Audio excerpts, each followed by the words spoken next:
Kasus penumpang Grab Car yang enggan bayar Rp300.000 dari Jakarta ke Ciawi masih menjadi sorotan. Kini, ongkos biaya tersebut sudah dibayarkan. Meski begitu, pengakuan penumpang Grab tersebut baru-baru ini disorot khalayak ramai. Pasalnya, dia mengaku memiliki banyak saudara yang bertugas di kepolisian, mulai dari Polsek Ciawi, Polres Bogor, hingga Polda Metro Jaya. Lantas, benarkah hal tersebut?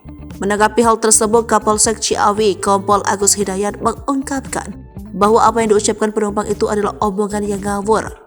Bahkan menurutnya, sang penumpang itu berbohong mengenai adanya saudara yang berada di Polsek Ciawi. Kompol Agus Hidayat pun membantah dengan adanya pengakuan dari penumpang tersebut. Tetapi kata Kompol Agus Hidayat, penumpang itu sempat memiliki saudara yang bertugas di Polsek Ciawi. Tetapi itu sudah lama tidak menjabat dikarenakan saudaranya sudah meninggal dunia.